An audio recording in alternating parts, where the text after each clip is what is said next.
So glad you're here today for another episode of everything you want to know about the Silva Method.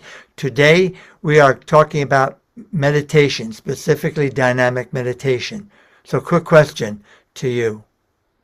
Do you find that when you meditate, your mind wanders all over the place and it seems like sometimes you've got what some call monkey mind? Or have you perhaps unfortunately given up because you think you can't do it because your mind's all over? These are the kinds of questions that Amy and I hear all the time, and all of our fellow instructors globally. And today we want to help you with that and demystify some of the myths out there about it, and more importantly, what you can do to have a rich, rewarding experience with meditation and access knowledge, access wisdom and intuition in a way that serves you to contribute to making a better life. Hey, Amy, good to see you again. Here we go again.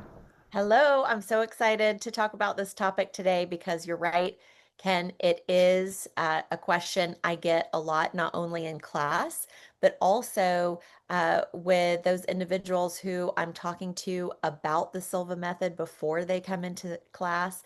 And one that I get is, oh, I can't meditate because I can't clear my mind.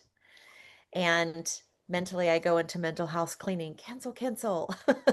We can learn. So it is something, and it's a valid question because we do have lots of thoughts happening all of the time. And uh, I gotta, 60, 70, 80% of the time, it's the same thought. I gotta jump in for a quick second. And then we Please. hear, because you didn't mention it, and people say, and I can't stop thinking. Yes. Well, because you're alive. You don't want to stop thinking. That's one of the myths out there. All of this relates. Yep, absolutely. It's very true. It's very true. And that's why I love dynamic meditation so much because it offers that focus. So I'm really excited to talk about it with you today. Okay, let's dive in. We want to do our best to leave you with some takeaways too that you'll notice immediate results for that. First of all, it's a myth. You don't stop thinking. It's important. You're alive. What you want to, second thing, daydreaming. Welcome to the club. When you are meditating, you're accessing an alpha theta brainwave state, which is typical of sleep, dreaming, and daydreaming. In fact, neuroscience, the science behind it, has verified it's actually a very, very psychologically speaking, healthy thing for your sanity to daydream during the day, to just not be even focused, just to allow your mind to wander. The brain benefits from that. That's another whole topic and the value of that. So, can you see what maybe really is necessary is you want to have controlled, focused daydreaming when you're doing your inner work, when you're doing your self improvement, when you're doing creative visualization, when you're using any of the Silva techniques and tools, of course, or you're doing a guided meditation and you want to follow along. It really is an art and it takes practice and it takes patience because, Amy, I want you to jump in a moment. One of the things that concerns me is people give up too easily. People give up and are too hard on themselves. And I hope you're not one of them, folks. You listening, because you've got far more ability. You can do this. It's just a matter of being kind to yourself and recognizing and not comparing to others and not subscribing to the silliness, to the myths.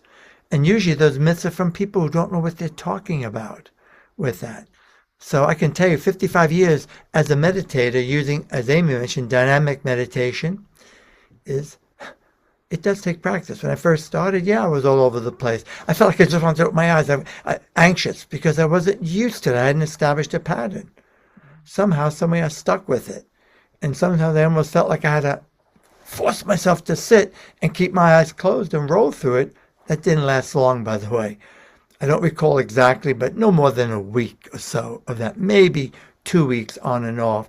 It's just a pattern that shows up that once you stabilize it Mhm. with that. So, first step is be kind to yourself and recognize it's an art. It really is an art. And may I just add, and then Amy, I want you to add some thoughts, please. Dynamic meditation, all that is, When Jose Silva was doing his initial research in 1922, two primary contributors to what we now call the Silva Method, the brand, is hypnosis and meditation. Back in 1944, when Mr. Silva started, hypnosis had a heavy emphasis on the hypnotist having the power. Amy, look into my eyes. Go deeper. I Hmm. know there are some exceptions, and hypnosis has evolved. There's some fabulous hypnotists out there. Some of them are Silva grads who I love and enjoy their work with that. Meditation, like particularly Buddhist type meditation, Zen meditation, has much more of an emphasis on the individual, and the trainer, the guide, is that a guide, a facilitator. Jose married the two together. So you could say hypnosis is the father, meditation is the mother, or something like that, of what became known as Silva meditation. Even back then, in the early days of transcendental meditation, Jose Silva was criticized by Maharishi Mahesh Yogi that you can't think, you can't focus, you can't visualize because you'll lose it. You're supposed to just bliss out and be nothing, nobody, no one, etc. Something like that. They've changed their tune, by the way. If you look at Maharishi University, they have evolved. He truly was a pioneer. So dynamic meditation simply means you can be passive, bliss out, enjoy. It's good for your health, good for your well-being, good for your immune system, and you can be dynamic and do some creative visualization. Now, Absolutely. think of some of the questions you get in the Absolutely. classes and that we in the immersions. So I'm going to first start with a question I got. It has really stayed with me, actually not in class, and that is I was having a conversation with an anesthesiologist actually, and he mentioned, you know, I can't meditate because I can't just clear my mind. And how I meditate is I run, and that relaxes me. I run. And that is actually both it can be both passive and active, right? When you're running, you're active, and you've got all of the hormones, the endorphins going, and that relaxes you, so to speak. I am not a runner, so I cannot speak to that. However, you're also doing something repetitive, right? So it's a little bit of a different dynamic, but in a way, it's very similar. And with the Silva method, we first learn how to relax and be passive, what to your point just a few moments ago. And then we focus, and you are focusing and using your creative visualization, your imagination, because as I remind everybody in my class, everything that we have now that exists now at some point didn't exist. It only existed in our imagination. So it is the way as humans that how we start that creative process, right? To bring it into fruition.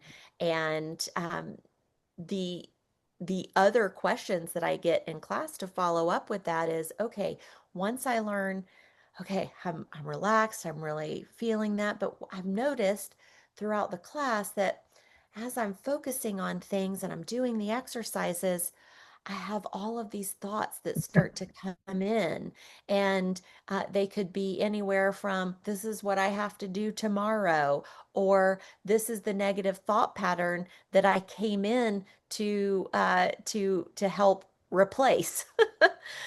So how do you handle that when you are relaxed, you are focused, but then things start to come up in your mind? Hold your thought for a second, Amy. There's a lot of wisdom in there. Go back to the running.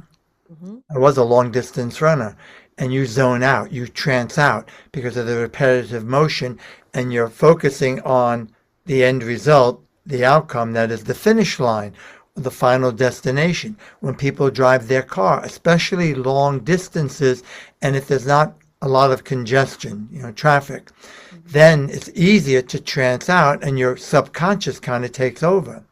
Walking, way back they called it the runner's high. So your brain chemistry changes and you're in a state. Some of my best insights have come while I walk every day. I don't run anymore, but I walk every day. And every day I exercise 30 to 45 minutes. And usually I do it in a room that's quiet. I don't have anything going on. I don't put music on. And I remember things that were important to do that maybe slipped my mind. Or I get ideas. Some of the ideas that Amy and I have been getting with this series have come, when you least expect it. So Yep. the point I think that's so important. Even dancing. Can you Yeah. remember? I mean, I kind of miss, we haven't gone dancing in a while, except when we go to weddings, but can you remember dancing and you just don't want to leave the dance floor and you feel like you can go forever? I can remember doing this with my wife Barbara. She was a paralegal at the time, and she'd be upstairs with the attorneys at the bar talking, socializing, and they had DJ's music downstairs, and I'd be dancing for hours. And I would be doing my affirmations, doing my visualization because you're trancing out. When you Yeah. do anything repetitive and monotonous, it naturally happens. And that's the point that Amy's making here is that it's a very natural function. Our brain waves are always fluctuating and moving. What you're doing in meditation is typically, and you can do a walking meditation.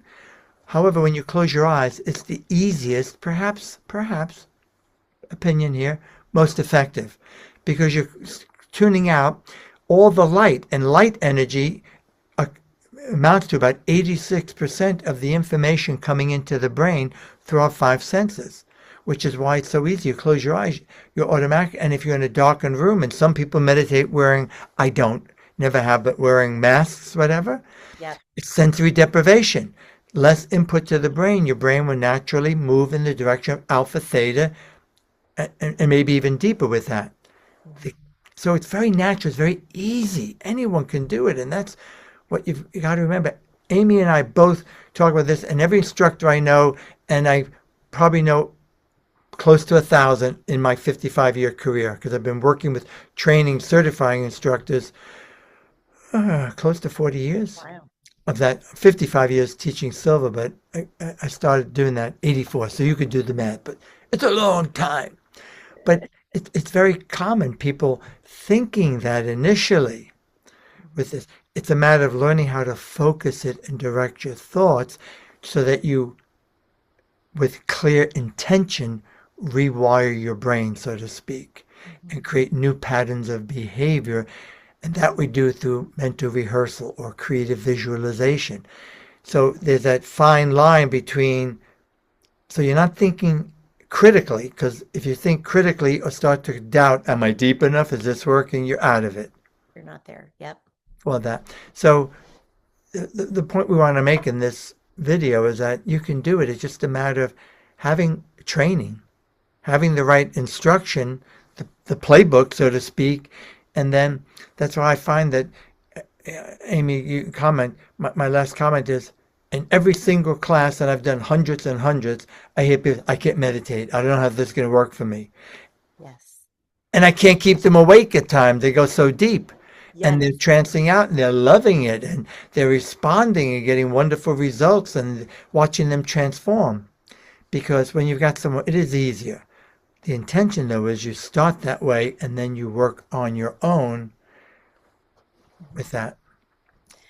Absolutely. And I would also add that when you start, this is yours. This is your practice. However, you meditate and whatever you experience is completely unique to you.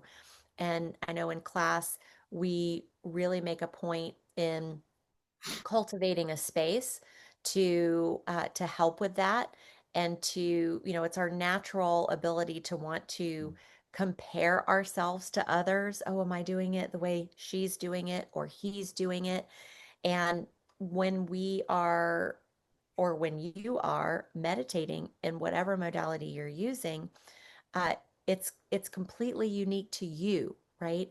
And also, I would also add, I was recently listening to a podcast about relaxation and just how, as a society, when we stop doing, when we stop the action we're taking, let's think about a busy day, right? We're going, going, going, going, and then we sit down, we stop, we change our state because we're not actively doing anything. And if we allow ourselves to be there, uh, it can all of a sudden, kind of the same way with thoughts start coming in, oh my goodness, I'm sitting here. I need to get up and start doing something again. Anytime there is a transition, there can be some uncomfortableness, right? And we say in class, embrace being uncomfortable. Self growth can be uncomfortable because we're growing. But even in just the relaxing piece, it's okay, I'm not doing anything. And that is also when those thoughts come in of, I'm taking a break. I'm just going to sit here and relax. You are doing something. You are actually giving yourself a great moment or moments or hours of self care and allowing yourself to relax. However, in this day and age, we start to say to ourselves, oh, well, I have this to do and this to do. And if I'm not doing that, then that's, a reflection on myself, right? So allow yourself to have that moment of relaxation, even if it's 5 minutes, 10 minutes, 15 minutes. It's cumulative, the relaxation and the effects of it. So, first, allow yourself to have it. You deserve it. Your body, your brain, your mind needs it in order to survive, because when we are in constant state of stress, then that's when accidents start happening. That's when we forget things. And we actually go into a great detail the very first day of class where we talk about this, and why just having those moments of relaxation is important. And Ken, when you were talking about when we go towards natural, healthy sleep at night, that alpha theta state, what do? We start dreaming. Well, when we allow ourselves to go to that alpha theta state when we're awake and aware, what happens? We start daydreaming. That is, as you mentioned, super important. And if we allow ourselves to relax, and we know, okay, if I'm in a relaxed state, I may start daydreaming. And then we can change our relationship with the thoughts that are coming in. We can put ourselves in the observer seat. So instead of being the driver of the car, we're a passenger and we're looking at the scenery or your thoughts going by, right? It allows us to, instead of being immersed in it, be an observer and say, okay, yep, I do have that going on tomorrow or tonight or in an hour. For now, though, I'm resting, I'm relaxing, and I'm focusing on that. So, having an intention before you meditate, whether it is just relaxing and blissing out, or using the Silva tools, we have over 18 plus meditations, um, and having a focus of why you're sitting there and meditating. You don't really need a reason, but that absolutely can help when you're first learning the skill. It's so important. You just built on what you said earlier. That part of what happens is when we're not consciously busy, not in a task, and we're in a relaxed, quiet state, we're more likely to remember things that need attention. And as Amy was just saying, and that's part of the beauty, it's called personal growth, personal development, is we begin to recognize things that we've repressed because we're so busy and so distracted in life. Mhm. And that's a very healthy thing. The only way, if you really truly want to grow, if you truly want to be better, if you want your best self to emerge in all that you do, it's only going to happen by making those changes and eliminating the behaviors that are keeping us stuck. And that's why Amy says a lot in there. There was. This idea of being embrace being uncomfortable. By the way, it's wonderful. It's a very comfortable feeling. What that simply means is sometimes it's not comfortable looking at ourselves and recognizing, I could use some help there. I could use some work there. Or I want, but then when you have the tools to do that, and that's the beauty of it, because when we're busy running around, we don't think of those things. We just, what's right there in focus. And that's it's part of our natural evolution. So with that, I think that's an important distinction. One of the other benefits is you're doing the inner work. You're looking at yourself with eyes. It's your own pace, comfortable. In fact, while you were talking, Amy, I thought to kind of leave everybody with, thoughts, a simple framework. Yes. Since we're talking about that, now some of you already are Silva Method practitioners, Some of you are not, or maybe you've only read one of Silva's books. You can see I've got carefully placed behind me the Silva Mind Control Method by Yes. Jose Silva and Philip Mealy. Well, joke. I don't sell it. I don't get a penny from that, but it's a great book. It'll help you if you haven't read it. It's by Jose Silva and Philip Mealy, like the appliance. But the point is, simple framework. We have 4 days, 40 hours of training. It's the real deal, live with an instructor. So be aware, there are a lot of online programs and videos. At best, they're a nice introduction to the program. Some may be better than others, but it's not the coursework. They're teaching stuff that we do in the course, but it's not the way it's designed. It's not what will have the best impact. And I'm speaking from experience. I hear this all the time. Amy, I know you hear it all the time, every instructor with this. So if you resonate with that, great. We look forward, to meeting you. But here's a simple framework. Easiest way to do this is you're in a quiet place until you get experienced. Because frankly, it doesn't matter. You could be out on the beach. There could be children running around and you can tune it out. If you're new to this, though, think big and start small and get a nice quiet spot that's private for you where you feel safe and comfortable, and be dressed as comfortable. Loosen anything you want to loosen. Take off anything you want. And you begin with your eyelids closed because you're tuning out so much of the light. And then it's quiet. And that automatically, without doing anything more, your brain waves will start to slow. Look, Amy's already trancing out. And your brain waves I'm putting her to sleep. And your brain waves will begin to slow down. And then I would recommend breathing. There's a lot of work on breath work. Mr. Silva, in all of his teaching, never really emphasized breathing other than take a deep breath. However, I think it's important because there's so much evidence, so much research being released about the importance of breath work. So if you're familiar with that, great, do it. For our tool, Silva, it's not necessary. Very simply, we use slow, deep belly breathing. And you don't have to count. You don't have to go through box breathing or whatever. You inhale very slowly through your nose. Your eyelids are closed. Hold it briefly. Do it with me while you listen. In fact, you want to close your eyes, go ahead. Amy will be my research subject. And if you're watching this video, and it's safe to do that, your eyelids are closed, nice and comfortable. Loosen anything you want. Feet flat on the floor, hands comfortably flat in your lap. Allow a very slow, deep breath. Fill your belly.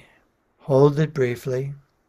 And as you exhale, just have an intention, desire to relax and center yourself. Now allow another very slow, deep breath, a cleansing breath. You could imagine you're breathing in peace. Or think of someone you really like and love. Hold it briefly, that breath. Exhale out your mouth. And imagine releasing any tensions. Desire to relax, physically and mentally. One more for now. Allow a slow, deep breath. Hold it briefly. And while exhaling, relax. How good it feels to relax. It's a wonderful, healthy state of being. And now take a moment to feel some gratitude. Think of anyone in your life you are happy for that person or persons in your life. If there's any opportunity that you experience regularly, whether it be a hobby, work, just feel some gratitude. Thank Source, thank the universe, thank God, thank your mother. Just be thankful.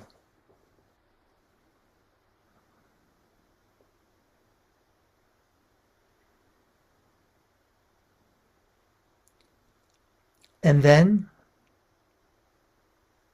what are you going to be doing after you finish watching this video? What's your intention for the next project, task, or whatever? What's a positive outcome you want to achieve? Just imagine it as if it's happened already. If you're a visual person, it's not necessary, but if you are, visualize it as if it's happened.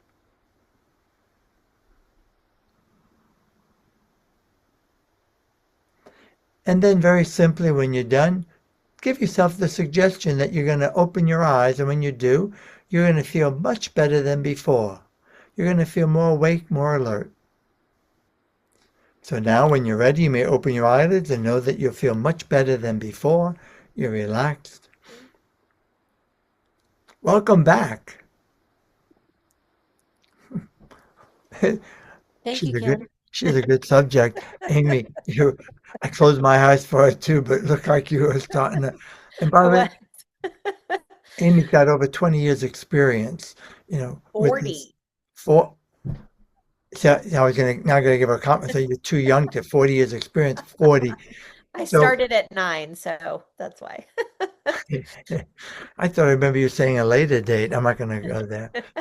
But all kidding aside, folks, all it takes is 5, 10, 15 minutes a day. I would say to you, though, be very transparent because I don't want to oversimplify this.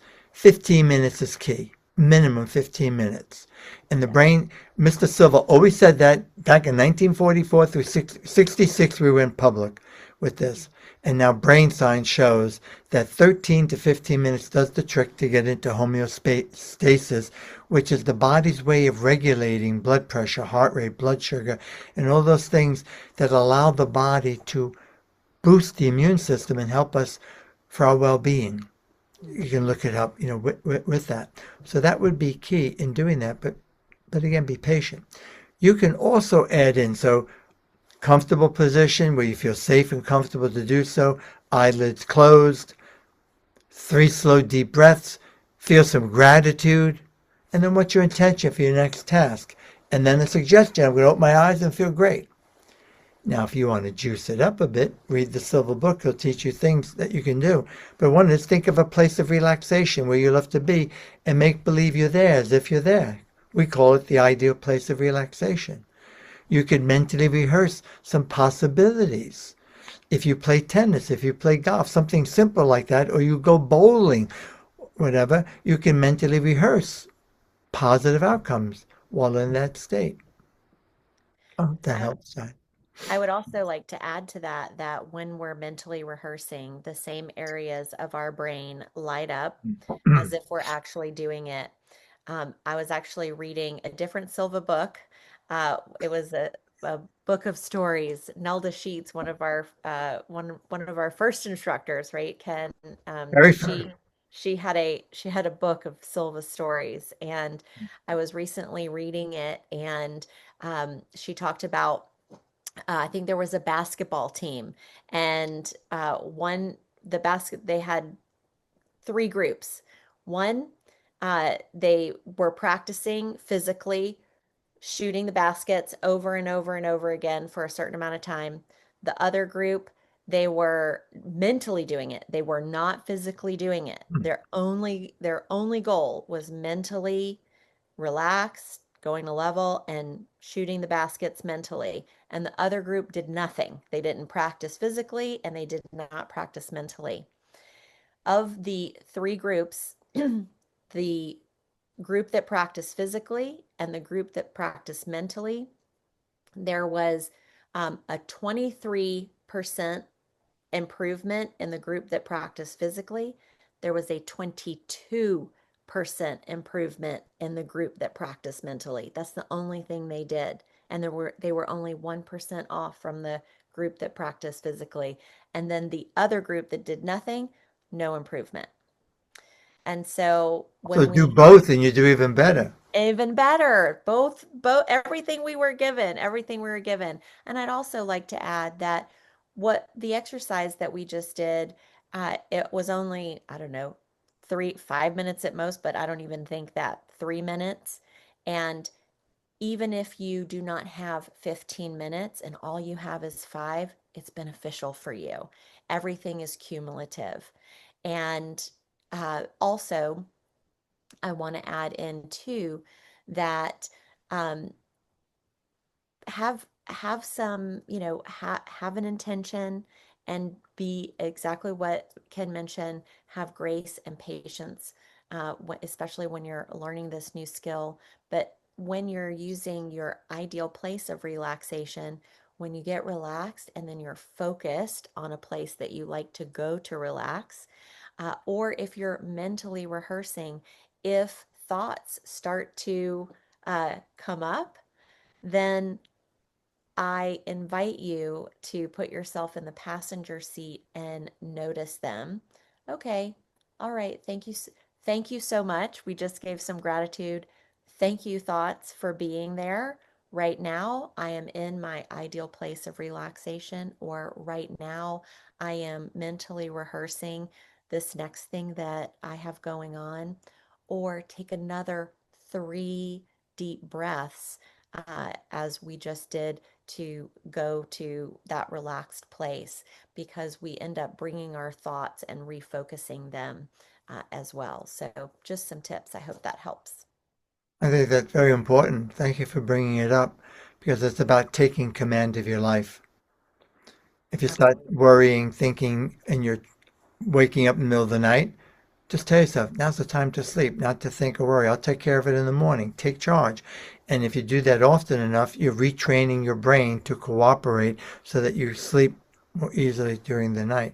Same kind of thing. This is again with the training. So, Amy, would you, before we say so long, want to just introduce yourself briefly? Yes, yes. So I'm Amy Schneider. I am the instructor here in the Atlanta and Georgia area, and also Western North Carolina. I have classes there in Asheville, North Carolina. I was introduced to the Silva Method when I was 9 years old by my mom, who was a Silva grad and became an instructor in March of 2020, and have been teaching for the past 5 years, or 6 years this year. Yeah, six.